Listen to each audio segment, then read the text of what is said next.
What made you do that, Chris? What made you plead guilty? I didn't want anybody else to. I didn't want them to go through this for 2 or 4 years. I didn't want my attorneys to lie for me for 4 years. Like they would have done anything I told them to do. Sure. That's what they're. I don't see how they can do that. Like that's what attorneys do. Like they take their defendant and they say like, what happened? Okay, we'll go with that story. Like I told them everything I just told you guys, and it's just like they got together. They're like, well, if they ever offered a plea deal, would you ever want to like just plead guilty to? I'm like, yeah. I mean, if we can end this, end it. Like I was like in September, I told them that. Really? Yeah, but it was way too early, and prosecution was still doing their investigation, still grabbing the evidence and all kinds of stuff, and that wasn't even really on the table. So I think it was in like around Halloween. I think that's when the prosecution went to Frank and Sandy and Frankie's house, and it's talking like, if we can end this, would you be open to that? And that's when like the whole death penalty and everything, all that conversation happened. And I guess they were surprised that it would just be over. Yeah. And we were all in shock. I'm not gonna lie. Yeah, that was like. It's like we were going 100 miles an hour, and then we just hit a brick wall. Like that's what it felt like to all of us. So I mean, obviously you had more time to. Yeah, I mean, contemplate it than us. I told John and Kate and Sophia and everybody, Amy, if we can just stop this, and like, I know it's everybody's telling me to fight this. There's no like, there's like everybody's saying there's like not enough evidence to such this and that. And I'm just like, no, I'm just like, this needs to end. Like, I don't want people to have to, because for Frank and everybody to have to fly back to Colorado every single time and get reminded of this. Like, I'm not sure it's never going to go away, but to actually have to come and talk about it, have other people talk about it, have all three of you get on the witness stand and say what they saw, what they've seen, what they heard on tapes and everything like that. It's just like, I don't want people to relive that over and over and over again for years. Like, if I could just end this for everybody, and then like if there's any closure, everything. It's like, I know it'd only get worse for everybody. So did it have anything to do with you not having the death penalty? If you do this and this, you can hang yourself in that cell. You could do this and that. They were like telling you stuff. Yeah, you could drown yourself in the toilet if you wanted to put your toilet bowl up or something like that. It was they've been there a bunch of times, and like I was at one point I was listening to them. I was like, I just felt like maybe there's a different purpose for me somewhere. Maybe it's here. I don't know. Like, I prayed to God every day that He would move me away from Colorado, like move me away from like the DOC there, because I just knew, like, 'cause they were saying there was a hit on me. They said if I was going to a DOC in Colorado, like, I'd last a week and I'd be dead, because of like the gangs and all that kind of stuff. So like, I just felt like God moved me here for a reason. Hopefully I can help people that way. But like, I didn't want my family, I didn't want Shanann's family, all of our friends, like, having to go through that, because after a while, I knew it was like, this stuff was everywhere. And I knew like all her Thrive friends, everybody, that was just like, it would just put that hole in their heart just a little bit bigger every time. I didn't want that. So I knew it would have gotten worse. I didn't want it to get any worse than it already was. When Chris Watts stood before the court and pleaded guilty to the murders of his pregnant wife, Shanann Watts, and their daughters, Bella and Celeste Cece Watts, the decision stunned many people following the case.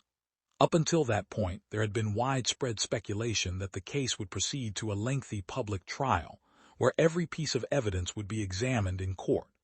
Instead, in a matter of moments, Chris Watts admitted responsibility, bringing the criminal proceedings to an abrupt end. For investigators, prosecutors, and the victims' families, the guilty plea marked a significant turning point. It ensured that Chris Watts would spend the rest of his life in prison without the possibility of parole.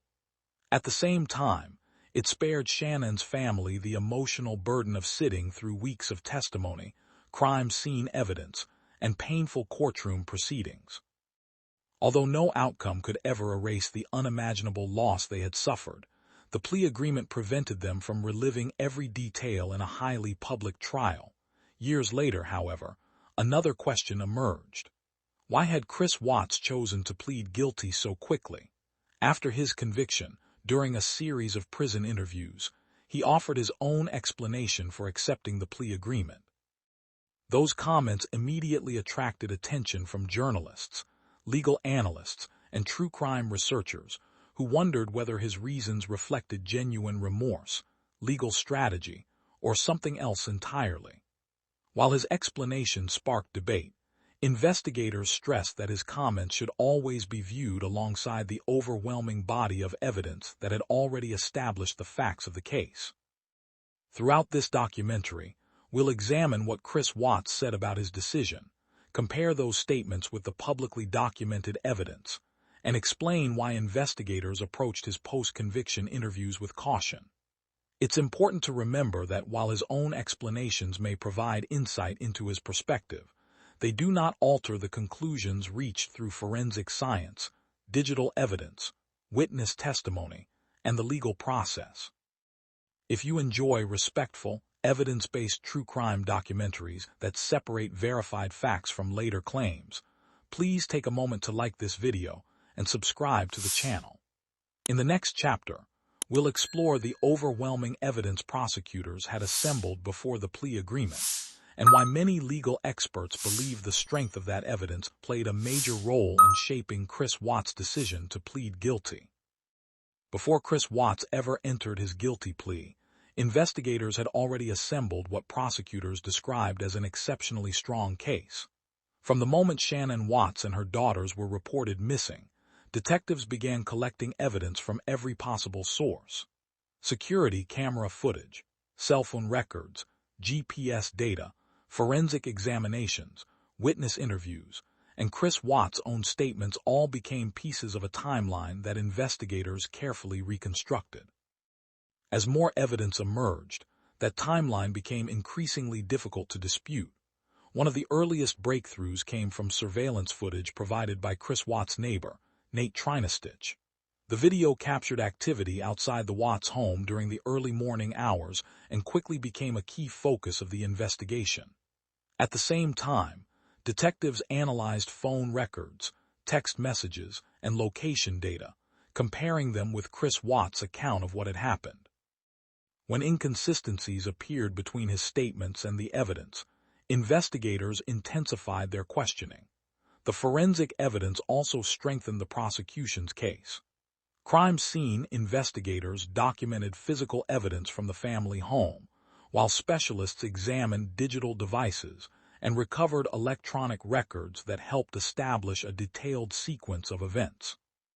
Combined with witness interviews and Chris Watts' own changing explanations during the investigation, prosecutors believed they had overwhelming evidence that would support convictions if the case proceeded to trial. Faced with this evidence, prosecutors entered plea negotiations with the defense. Under the agreement that was ultimately reached, Chris Watts pleaded guilty to all charges. In return, prosecutors agreed not to pursue the death penalty. The agreement ensured that he would receive multiple life sentences without the possibility of parole. It also avoided a lengthy public trial, sparing Shannon's family from having to endure weeks of graphic testimony and courtroom proceedings. What's going through your mind right now? I don't know where my kids are. I don't know where Shanann is. It's not something I could ever fathom would happen in my lifetime, and I have no inclination of where she is. Yeah. We've reached out to friends, family. Both of our families are back in North Carolina, so they're beside themselves. Like, we all have friends in North Carolina. We have friends here. We have friends everywhere, and not knowing like where she is or where the kids are, I don't know what to do right now. I just feel so alone in this house right now, and I don't know where to go from here right now. And you said you had to stay here by yourself last night. When I opened the door, it's like you're almost like.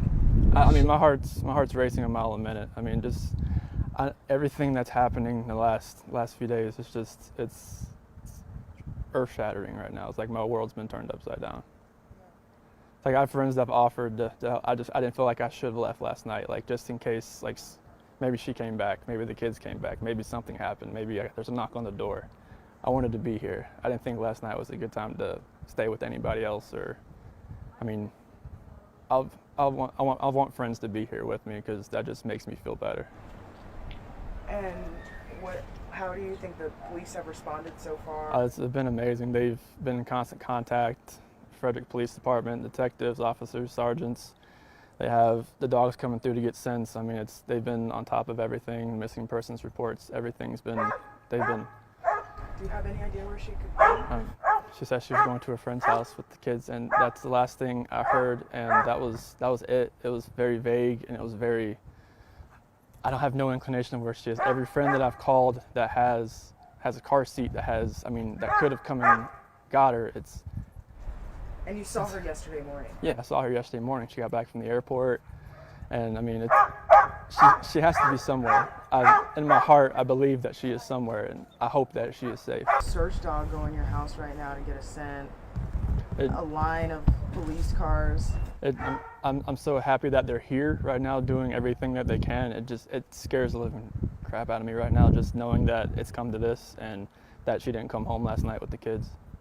Like, Shanann, Bella, and Celeste, if you're out there, please, just come home. And you, yesterday, when her friends were calling frantic, something in you said, well, she'll just be home. Yeah, I mean, it wasn't like her not to answer a phone call or a text. And when her friend Nicole showed up at the door, I was just like, all right, something's up. And I came home, and it was like I walked into a ghost town. Like, everything, she wasn't here. Kids weren't here. It was just they were here and then they were gone. Yeah. And did you see the kids in the morning too? Just in the monitor. Oh yeah. Mm-hmm. And you leave really early. Mm-hmm. For many legal experts, the strength of the evidence was impossible to ignore.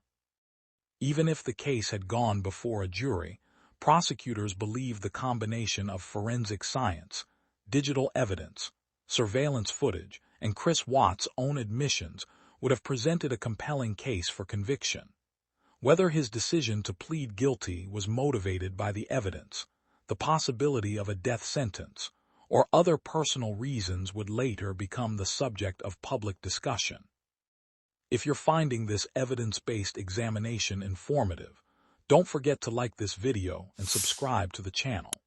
In the next chapter, we'll examine what Chris Watts later said about his decision to plead guilty, why his explanation surprised many people, and why investigators remained careful to distinguish his later comments from the independently verified facts established during the investigation.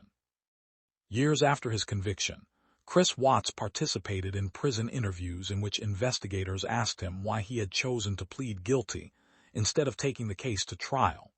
His explanation immediately drew widespread attention, because it appeared to offer a glimpse into his thinking after the legal process had already concluded.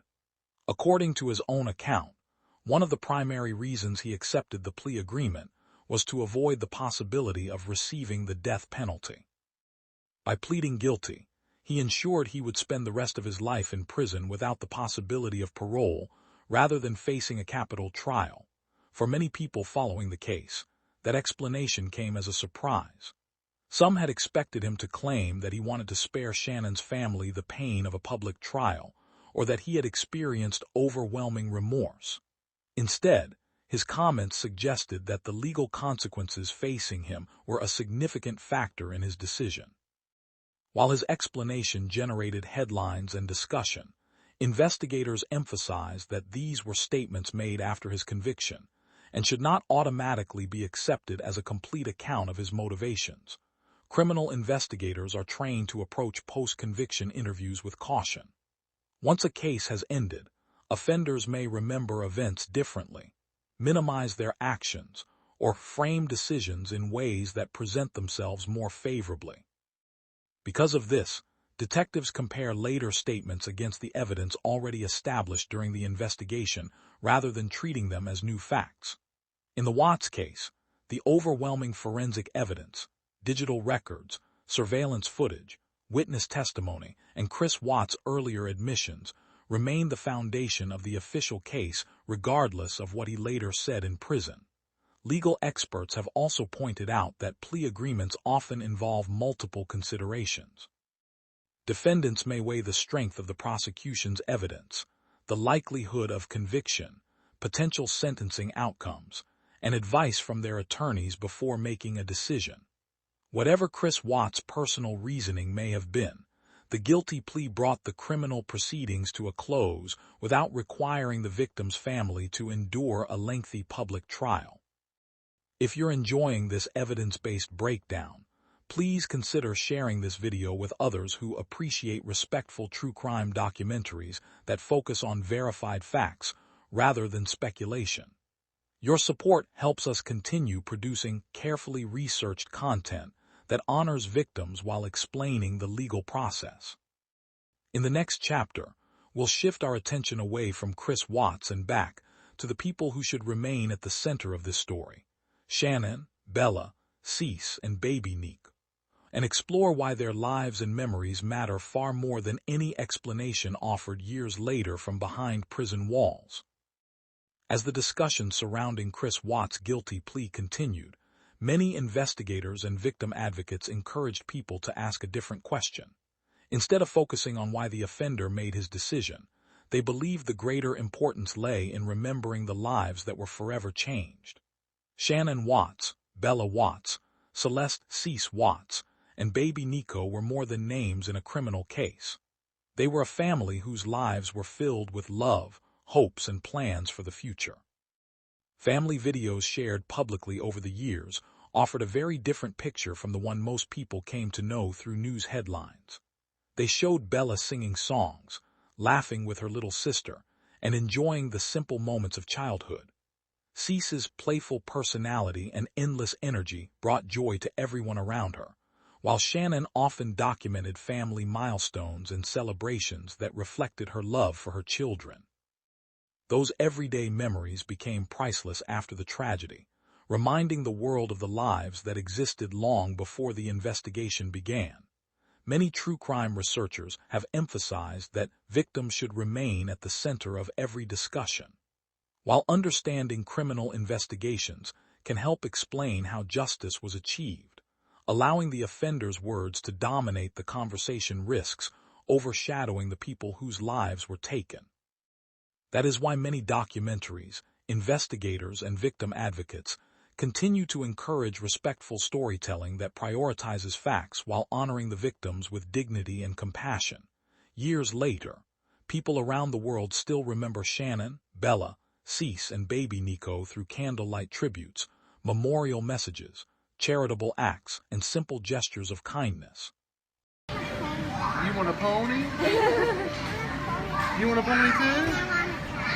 Like a real pony? Or a toy pony? A real cat? You want a cat too? So, okay. Well, have you girls been on the good list to get a real pony and a real cat? What do you think, Mom? Yeah, they've been pretty good. Pretty good, right? Look at Papa. Cheese. Say Summer Santa. Say thank you, Santa. You're welcome, lady. Would you like a piece of candy? You gonna sing happy birthday to Celeste? Oh yeah. Let me sing happy birthday to you, okay? This is Cece, right? Yes. Okay, Cece, can you tell me how old you're going to be next week? 3. Should be 3? Show me 3. How many 3? This 3? And that? She's looking. All right, you ready? Close. Happy birthday to you. Happy birthday to you. Happy birthday, dear Cece. Happy birthday to you. All right, thank you. Happy birthday, girls. Let me get you a piece of... Those acts demonstrate that their legacy extends far beyond the courtroom. Rather than being remembered solely for a heartbreaking crime, they continue to inspire compassion, empathy, and a reminder to cherish the people we love every single day. If this story has reminded you why victims should always remain at the heart of true crime documentaries, please take a moment to like this video and subscribe to the channel.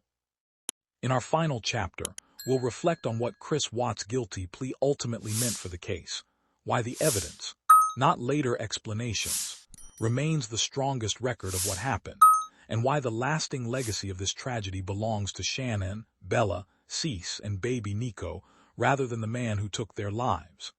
As we reach the end of this documentary, one question still lingers. Why did Chris Watts plead guilty instead of taking his case to trial?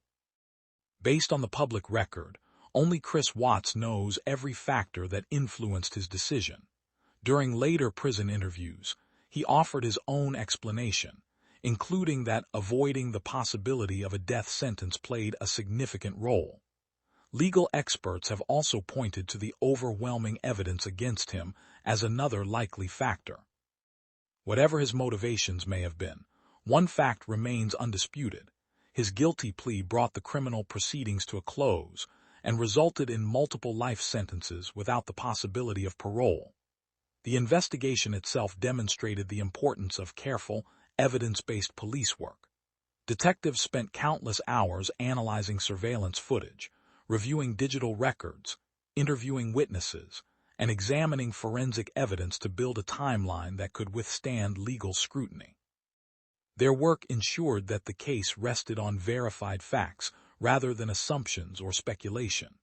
Long after the prison interviews captured public attention, that body of evidence remained the strongest and most reliable account of what investigators established. Although many people continue to analyze Chris Watts' words from behind prison walls, those statements should never overshadow the lives of the victims. Shanann Watts, Bella Watts, Celeste, Cece Watts, and baby Nico are the true legacy of this case. They were a family whose lives were filled with love, laughter, hopes, and dreams long before tragedy struck. Every family photograph, every home video, and every cherished memory reminds us that they were so much more than names in a criminal investigation. Perhaps the most meaningful lesson from this case is not found in the explanations offered by the offender, but in the compassion shown by those who continue to honor the victims. Across the years, countless people have shared tributes, supported the families, and encouraged respectful discussions that place the focus where it belongs. Those acts of remembrance ensure that Shanann, Bella, Cece, and baby Nico are remembered for the joy they brought into the lives of others rather than the violence that ended their futures.